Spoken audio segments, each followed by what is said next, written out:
నా ప్రియమైన బిడ్డా, నా మాటలు జాగ్రత్తగా ఆలకించుము. నేను చాలాసార్లు చెప్పాను, అయినా నీవు నన్ను నమ్మడం లేదు, నా మాటలు అర్థం చేసుకోవడం లేదు. ఎందుకని? నీకు అర్థం కావడం లేదా ఏమిటి? నీవు విశ్రాంతి దినము ఆదివారము వచ్చిందంటే ఆదివారం ఆరాధన అని నీవు గుర్తు చేసుకోవడం లేదు. నీవు ఏమి చేస్తున్నావు? నీకేమైనా అర్థమవుతుందా? నేను ఎందుకు చెబుతున్నానంటే ఆదివారం వచ్చిందంటే నీవు ప్రయాణాలు చేస్తూ ఉంటావు, ఫంక్షన్లకి పెళ్లిళ్లకు పేరంటాలకు వెళుతూ ఉంటావు.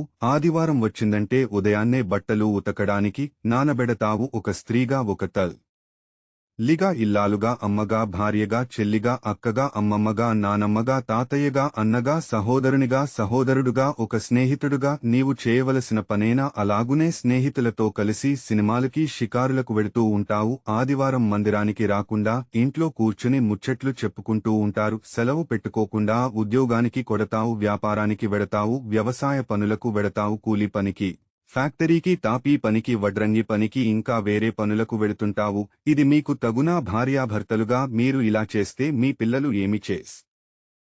మీ పిల్లలు కూడా అదే చేస్తారు. ప్రార్థన మానేసి వాళ్లు సెల్ ఫోన్ పట్టుకుని రోజంతా గడుపుతారు. చెడు వ్యసనాలు, చెడు కార్యాలు చూస్తారు, చెడిపోతారు. ఆ తర్వాత తల్లిదండ్రులైన మిమ్ములను గౌరవించరు. మీ దగ్గర డబ్బులు అడుగుతారు. మీరు ఇవ్వకపోతే నేను చచ్చిపోతాను, రైలు కింద తలకాయ పెడతాను, నీట్లో దూకి చచ్చిపోతాను, ఉరేసుకుని చచ్చిపోతాను, విషం తాగి చచ్చిపోతాను అని బెదిరిస్తారు. మొక్కే వంగ లేనిది మ్రానే వంగున అనే సామెత చెప్పినట్లుగా మీ పిల్లలను చిన్నప్పటి నుండి మందిరమునకు తీసుకువెళ్లడం నేర్పించండి. కాబట్టి ఆదివారము రోజున మీ భార్యాభర్తలు, మీ పిల్లలు, మీ తల్లిదండ్రులు, మీ అన్నదమ్ములు, మీ అక్క చెల్లెళ్ళు, ఇంకా మీ తోబుట్టువులు అందరూ కలిసి కుటుంబ సమేతంగా ఆదివారం ఆరాధనకు మరిచిపోకుండా వెళ్లవలెను. ఇది నా ఆజ్ఞ. బైబిలు గ్రంథమును చదువు. యెషయా గ్రంథము 58వ అధ్యాయము 13వ వచనము.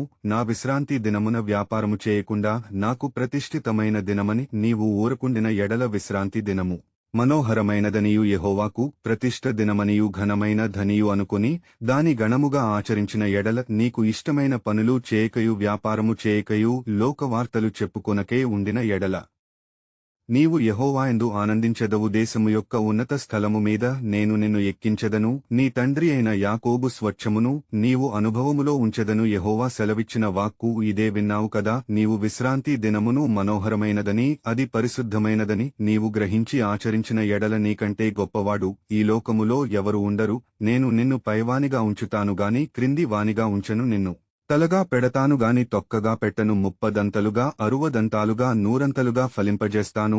ఆకాశ ద్వారములు విప్పి పట్టజాలంతా విస్తారమైన ఆశీర్వాదములు నీపై కుమ్మరిస్తాను. ఆమేన్.